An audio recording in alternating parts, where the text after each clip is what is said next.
नमस्कार, मैं हूं हरिशंकर व्यास। सेंट्रल हॉल में आपका स्वागत है। गुजरात की मुख्यमंत्री आनंदीबेन पटेल का इस्तीफा कई अर्थ लिए हुए है। एक तो मामला गुजरात का है। अब गुजरात क्योंकि नरेंद्र मोदी और अमित शाह की कर्म भूमि है, इसलिए आनंदीबेन के हटने से गुजरात मॉडल के कई सवाल हैं। भाजपा लाख कहे कि आनंदीबेन ने स्वेच्छा से पहल की। उनका फैसला 75 वर्ष की उम्र की कसौटी पर है। मतलब किसी ने कहा नहीं, बल्कि अपनी पहल को उन्होंने सोशल मीडिया में जाहिर किया। संदेह नहीं कि इस्तीफा नए अंदाज में हुआ, मगर अंदाज कुछ भी हो, नीचे की जमीनी हकीकत सियासी हालातों का गड़बड़ाना है। पहले पटेल आंदोलन और फिर दलितों के गुस्से में जो राजनीतिक खदबदाहट बनी है, उससे खुद नरेंद्र मोदी अमित शाह के आगे चुनौती पैदा हुई है। यूं विधानसभा चुनाव अभी 1.25 साल दूर है। नरेंद्र मोदी खुद क्योंकि गुजरात से है, इसलिए चुनाव के उनके आत्मविश्वास में शक नहीं होना चाहिए। बावजूद इसके प्रदेश सरकार की साख और पूंजी का मतलब हुआ करता है। आनंदीबेन पटेल की बतौर मुख्यमंत्री छाप नहीं छूटी। उनकी कमान में यह लापरवाही हर किसी ने देखी कि अचानक पटेल आरक्षण आंदोलन फूटा। दलित उत्पीड़न की एक घटना अखिल भारतीय हंगामा बरपा गई। दरअसल आनंदीबेन ने प्रशासनिक अफसर की तरह राज चलाया। उन्होंने मुख्यमंत्री की बजाय मुख्य सचिव के अंदाज में काम किया।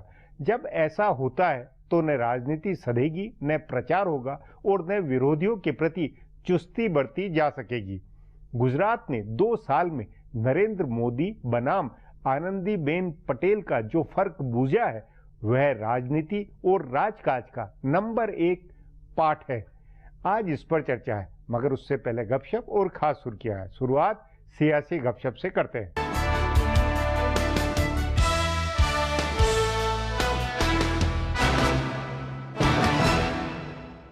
प्रधानमंत्री नरेंद्र मोदी ने वाराणसी को राजनीति का केंद्र बिंदु बना दिया है। सिर्फ उत्तर प्रदेश विधानसभा चुनाव के लिए नहीं, बल्कि अखिल भारतीय राजनीति के लिए भी सबको शुरुआत यहीं से करनी है। तभी कांग्रेस अध्यक्ष सोनिया गांधी 12 साल बाद काशी गईं। उन्होंने वाराणसी में रोड शो किया और कांग्रेस के नेता मान रहे हैं कि इस सफल रोड शो से पार्टी कार्यकर्ताओं में जोश लौटा है। इस साल अप्रैल में बाबा साहब भीमराव अम्बेडकर की जयंती के मौके पर दिल्ली के मुख्यमंत्री अरविंद केजरीवाल भी वाराणसी गए थे। वो प्रधानमंत्री बनने का अपना सपना पूरा करने के लिए 2014 में नरेंद्र मोदी के खिलाफ वहाँ से चुनाव भी लड़ चुके हैं। लेकिन जो सपना उस समय पूरा नहीं हुआ था, उसे आगे पूरा करने के लिए उनको भी बार बार वाराणसी जाना है। प्रधानमंत्री बनने की महत्वाकांक्षा रखने वाले एक और नेता बिहार के मुख्यमंत्री नीतीश कुमार हैं। उन्होंने भी बिहार से बाहर अपना अभियान वाराणसी से ही शुरू किया। उनकी पूरी पार्टी कई दिनों तक तैयारी करती रही और उसके बाद नीतीश कुमार ने हिंदुओं के इस सबसे पवित्र शहर में कार्यकर्ता सम्मेलन किया। उन्होंने काशी विश्वनाथ के मंदिर में पूजा अर्चना भी की। अगले साल होने वाले उत्तर प्रदेश चुनाव का केंद्र वाराणसी बनने वाला है और नरेंद्र मोदी की विरोधी पार्टियों के नेताओं का मानना है कि यहाँ से 2019 के चुनाव का बिगुल फूंका जा सकता है। वाराणसी तक नेताओं की दौड़ लगी रहेगी। गुजरात की मुख्यमंत्री आनंदीबेन पटेल के इस्तीफे के बाद एक बार फिर भाजपा में 75 साल में रिटायर होने के सिद्धांत पर चर्चा चली है। आनंदीबेन ने अपने इस्तीफे में लिखा है कि वे नवंबर में 75 साल की होने वाली है और इसलिए पद छोड़ने का फैसला किया है। हालांकि बाद में उनके कुछ समर्थकों ने कहा कि उम्र का तो बहाना है। बहरहाल, अगर 75 साल की सीमा इतनी अनिवार्य है, तो कलराज मिश्र कैसे 75वां जन्मदिन मनाने के बाद भी केंद्र में मंत्री बने हुए? अगर उत्तर प्रदेश विधानसभा चुनाव में ब्राह्मण वोटों की मजबूरी में उनको बनाए रखा गया है, तो यह लचीलापन दूसरों के लिए भी दिखाया जा सकता है, जैसे मध्य प्रदेश में बाबूलाल गौड़ के लिए दिखाया गया। यह फॉर्मूला लागू किए हुए 2 साल हो गए और 2 साल पहले वे 84 साल के थे, लेकिन मंत्री बने रहे थे। उन्हें 86 साल की उम्र में हटने को कहा गया। इसी तरह कर्नाटक में भारतीय जनता पार्टी ने बीएस येदियुरप्पा को कमान सौंपी है, जिनकी उम्र 73 साल की है। वे 2018 के विधानसभा चुनाव के समय 75 साल पार कर चुके होंगे। तो क्या उस समय पार्टी उनसे लेकर कमान किसी और को सौंपेगी या उन्हीं के चेहरे पर चुनाव लड़ेगी? ऐसे ही केरल में भाजपा का खाता 86 साल के ओ राजगोपाल ने खोला है। 86 साल के इस चेहरे को आगे करके ही पार्टी ने इस साल अप्रैल मई में चुनाव लड़ा था। ऐसा लग रहा है कि उम्र की सीमा का सिद्धांत सुविधा के हिसाब से अपनाया जाएगा।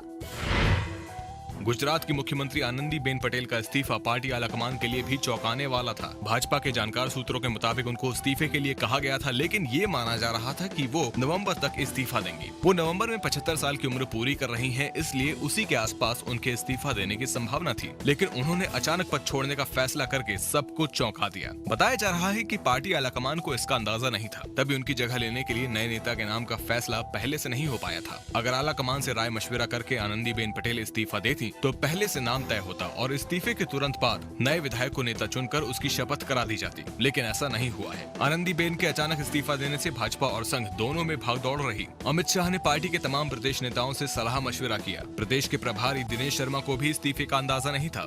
इस्तीफे की सूचना मिलने के बाद उनका और संगठन के संयुक्त सचिव वी सतीश का गुजरात जाने का कार्यक्रम बना। इस तरह संघ और भाजपा दोनों ने देर से डैमेज कंट्रोल शुरू किया। बताया जा रहा है कि मुख्यमंत्री कार्यालय के अधिकारियों तक को अंदाजा नहीं था कि आनंदीबेन पद छोड़ने जा रही हैं। अब आज की सुर्खियां ये लीक से कुछ हटकर है और इनसे देश की दशा दिशा को बूझ सकेंगे।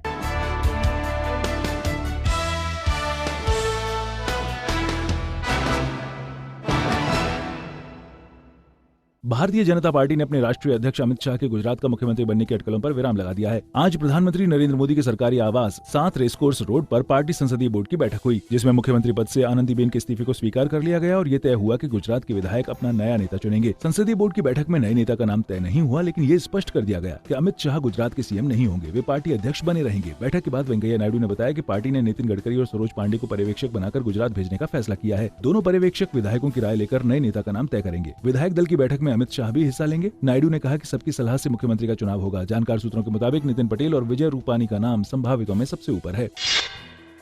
केंद्रीय वित्त मंत्री अरुण जेटली ने जीएसटी को आर्थिक विकास के लिए बेहद महत्वपूर्ण बताते हुए कहा कि इससे देश में बड़ा बदलाव आएगा। वर्षों से लंबित जीएसटी बिल पर जेटली ने कहा कि ये देश का अब तक का सबसे बड़ा आर्थिक सुधार है और इससे पूरे देश में एक समान कर व्यवस्था लागू हो जाएगी। उन्होंने ये भी कहा कि सभी पार्टियों के साथ विचार करके और सबकी सहमति से ही सरकार ने इसे राज्यसभा में पेश करने का फैसला किया। जेटली ने कहा कि इस बिल में विवाद निपटारे के लिए राज्यों को ज्यादा अधिकार दिया गया है। उन्होंने कहा कि इसकी सबसे अच्छी बात यह है कि ये पूरे देश को एक समान बाजार में बदल देगा। जेटली ने कहा कि ये राज्यों को मजबूत बनाएगा और इससे राज्यों के साथ साथ केंद्र के राजस्व में भी बढ़ोतरी होगी। उन्होंने कहा कि इससे सुनिश्चित हो जाएगा कर के ऊपर कोई कर नहीं लगे। कांग्रेस की ओर से चर्चा की शुरुआत पूर्व वित्त मंत्री पी चिदम्बरम ने की।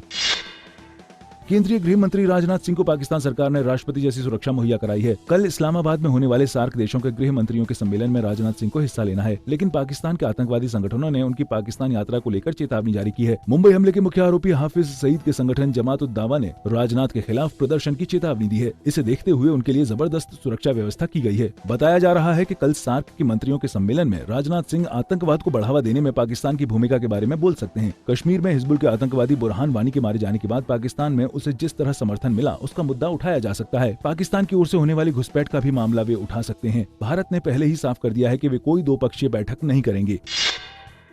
भारतीय पहलवान नरसिंह यादव के रियो ओलंपिक में हिस्सा लेने को लेकर चल रही अटकलों का दौर खत्म हो गया है। भारतीय कुश्ती संघ के प्रमुख ब्रजभूषण शरण सिंह ने ऐलान किया कि नरसिंह यादव रियो ओलंपिक में हिस्सा लेने जाएंगे। उन्होंने बताया कि भारतीय कुश्ती संघ ने यूनाइटेड वर्ल्ड रेसलिंग को लिखा था कि प्रवीण राणा की जगह नरसिंह यादव ही ओलंपिक में भारत का प्रतिनिधित्व करेंगे। उन्होंने बताया कि यूनाइटेड वर्ल्ड रेसलिंग ने इसे स्वीकार कर लिया है। इससे पहले नरसिंह यादव ने कल प्रधानमंत्री नरेंद्र मोदी से मुलाकात की थी। भारतीय ओलंपिक संघ ने भी नरसिंह को रियो भेजने की प्रक्रिया शुरू कर दी है। सुशील कुमार से ट्रायल को लेकर हुई कानूनी जंग जीतने के बाद नरसिंह डोपिंग विवाद में फंस गए थे, लेकिन अब वे इससे भी निकल गए हैं। फिलहाल अब एक ब्रेक है, फिर खुलासा होगा।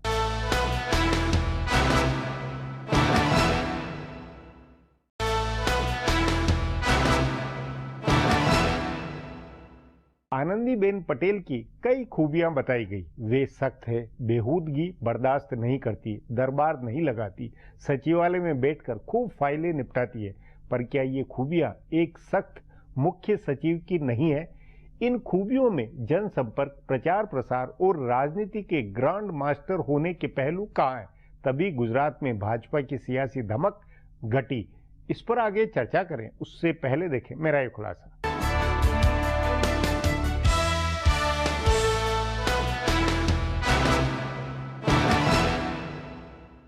गुजरात की मुख्यमंत्री आनंदीबेन पटेल के इस्तीफे का फैसला चौंकाने वाला था, लेकिन यह हैरानी सिर्फ टाइमिंग को लेकर थी। यह पहले से माना जा रहा था कि अगले साल के अंत में होने वाला विधानसभा चुनाव पार्टी उनकी कमान में नहीं लड़ सकती है। उनकी कमान में भाजपा की धमक घटी है और संघ व भाजपा की प्रयोगशाला माने जाने वाले गुजरात में उसके अपने कोर वोट में बिखराव दिख रहा है। वैसे भी यह आम धारणा है कि आनंदीबेन को मुख्यमंत्री बनाए जाने का फैसला पार्टी के कई प्रदेश नेताओं को आसानी से हजम नहीं हुआ था। इसलिए 2 साल पहले जब उनको बनाया गया था तभी से उनको हटाए जाने की चर्चा भी चल रही थी। लेकिन 10 महीने पहले पाटीदार आरक्षण आंदोलन भड़कने के बाद उनकी कुर्सी पर खतरा मंडराने लगा था। गुजरात में पटेल भाजपा के सबसे प्रतिबद्ध समर्थक हैं। यहाँ तक कि केशुभाई पटेल जैसे दिग्गज नेता को हटाकर नरेंद्र मोदी को बनाए जाने के बाद भी वे भाजपा के साथ जुड़े रहे। जब मोदी ने अपने उत्तराधिकारी के तौर पर आनंदीबेन पटेल को चुना तब यह माना जा रहा था कि पटेल वोट अब और मजबूती से भाजपा के साथ जुड़ेगा। लेकिन 1 साल में सब कुछ उल्टा हो गया। ऊपर से दलितों पर अत्याचार की एक घटना ने अखिल भारतीय प्रतिरोध का रूप ले लिया।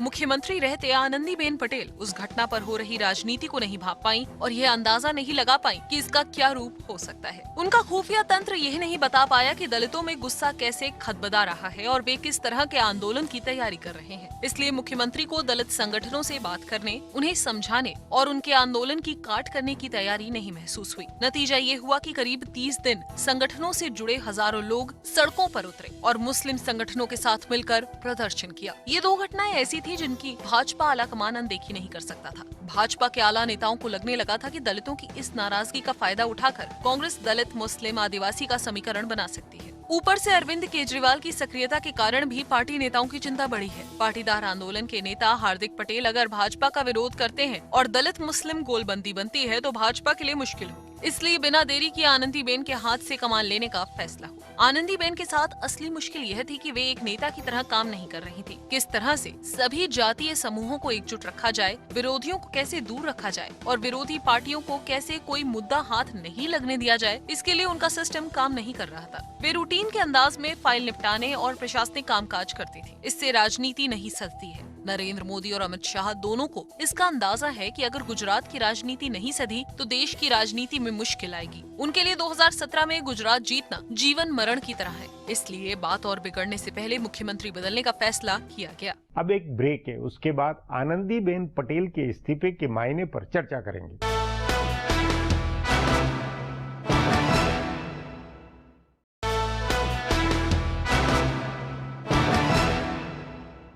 गुजरात प्रधानमंत्री नरेंद्र मोदी और भाजपा अध्यक्ष अमित शाह का रोल मॉडल है। इन्होंने वहां 12 साल जैसे राज किया, आंदोलनों और विरोधियों को फटकने नहीं दिया। मगर आनंदीबेन पटेल के राज में भाजपा के ही कोर वोटों में बगावत और आंदोलन का दौर शुरू हुआ।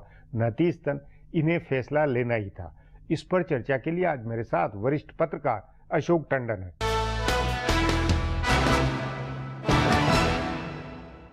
अशोक जी, आनंदीबेन के इस्तीफे को लेकर तमाम तरह की खबरें छपी, तमाम अर्थ निकले। आपके अनुसार उसमें से पते की सबसे गंभीर बात, मायने वाली बात क्या है? देखिए, जब 2014 में नरेंद्र मोदी प्रधानमंत्री बने तो ये एक बात बड़ी स्पष्ट थी कि उतना बड़ा नेता तुरंत गुजरात को नहीं दिया जा सकता। तो सवाल ये था कि वो गुजरात किसके हवाले करें। उन्होंने अपनी समझबूझ से उस समय जो उनको ठीक लगा और अपने ढंग से उन्होंने आनंदीबेन को वहाँ रखा। लेकिन हम इस बात को नहीं भूलें कि उस दिन से अब तक सभी पॉलिटिकल विशेषज्ञ ये मानते थे कि 2017 का चुनाव गुजरात का आनंदीबेन की लीडरशिप में नहीं लड़ा जाएगा। उनको सूनर और लेटर बदलेंगे। 75 की उम्र का भी एक तकाजा होगा, तो आनंदीबेन जाएंगी, इसमें मुझे लगता है कोई दो राय पहले दिन से ही नहीं थी। लेकिन उनके जाने का जो अब ये समय हुआ है, मुझे लगता है कुल मिलाकर सही मायने में बहस का मुद्दा ये है कि क्या उनको और 2 महीने 75 होने तक इंतजार होना चाहिए था, या आज जो गुजरात में परिस्थिति पैदा हुई उसमें इस समय उनका इस्तीफा जो है वो बिल्कुल सटीक है। नहीं, पर अशोक जी, आप ये क्यों कहते हैं कि वो बदली जानी थी, चुनाव उनके कमान में नहीं होना चाहिए था, क्यों?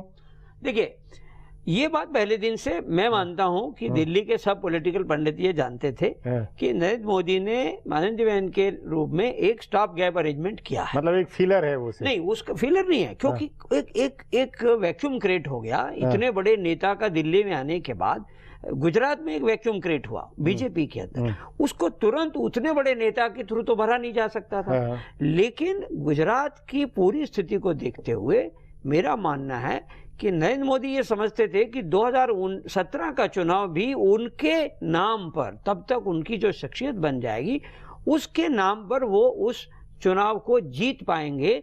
इसलिए कोई भी अगर वहां पर मुख्यमंत्री के तौर पर होगा, लेकिन क्योंकि आनंदीबेन 75 होने वाली थी, ये बात इसलिए थी कि ये चुनाव तक नहीं रहेंगी। हाँ। इसलिए इस बीच में कौन वहां का मुख्यमंत्री बनेगा, ये एक असमंजस की स्थिति जरूर बनी हुई थी। नहीं, लेकिन उसमें फिर ये जो पटेल आंदोलन है, दलित का जो आंदोलन है, ये इन चीजों का कुछ मतलब था, मतलब इनका कोई रहा मतलब आप मानते हैं? आप अपन को याद होगा जब पटेल आंदोलन हुआ था तो हमने ये चर्चा की थी कि अब गुजरात में पटेल के अतिरिक्त कोई मुख्यमंत्री नहीं बन सकता। ये उस पटेल आंदोलन का एक मुख्य सबक था।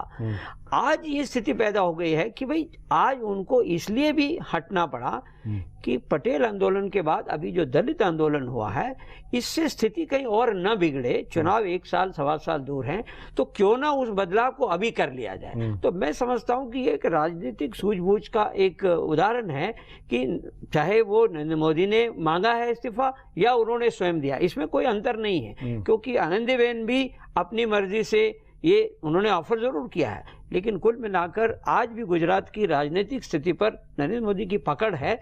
और इसलिए आनंदीबेन का जो अभी इस्तीफा हुआ है उसमें नरेंद्र मोदी का ही फैसला और आनंदीबेन को बताना, कुल मिलाकर अमित शाह, नरेंद्र मोदी और आनंदीबेन, इन तीनों के बीच में गुजरात की स्थिति पर जो चर्चा हुई पिछले दिनों में, ये उसका नतीजा है। नहीं, लेकिन इससे ये नहीं लगता है कि गुजरात में सचमुच में गुजरात भाजपा के अंदर राजनीतिक पकड़ वाले, राजनीतिक समझ वाले, जमीनी आधार वाले नेताओं का बहुत भारी संकट हो गया?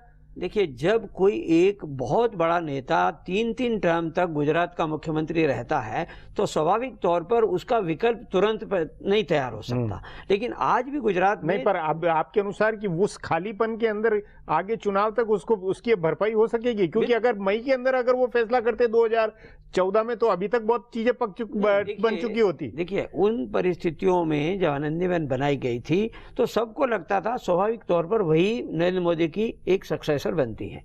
लेकिन क्योंकि वो 75 होने वाली हैं और नरेंद्र मोदी ने 75 साल की एक यार्डस्टिक बनाई है, तो तब भी लगता था कि कोई और गुजरात का मुख्यमंत्री बनेगा।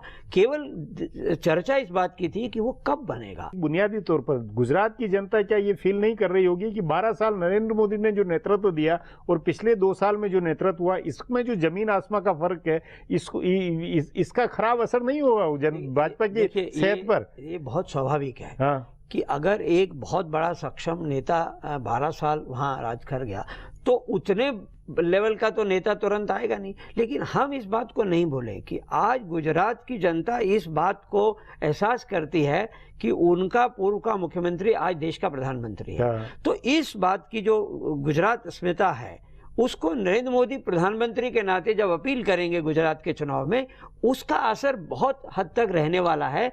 लेकिन इस बीच में परिस्थिति इतनी भी ना बिगड़ जाए कि हाथ से ही निकल जाए। इसके लिए ये जो आज वर्तमान राजनीतिक परिस्थिति पैदा हुई है, इसमें मुख्यमंत्री का बदलाव शायद जरूरी हो गया। पर इस पूरे प्रकरण से विरोधियों को गुजरात में फायदा नहीं हो रहा होगा? विरोधियों का जोश बढ़ नहीं गया होगा, मनोबल बढ़ नहीं गया होगा? देखिए, अगर जब पटेल आंदोलन हुआ था तो वो भी गैर राजनीतिक था।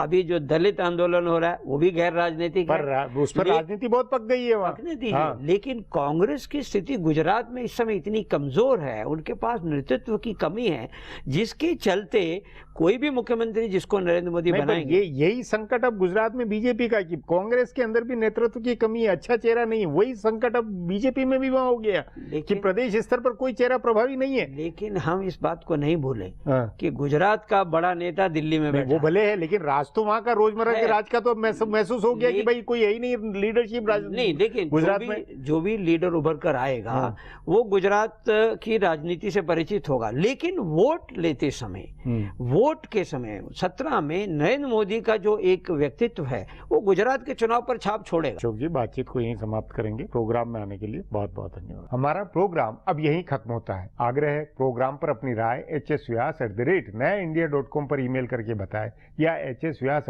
@ट्विटर और Facebook/नया इंडिया न्यूज़पेपर पर जाहिर करें। अब कल फिर मिलेंगे इसी चैनल पर इसी समय।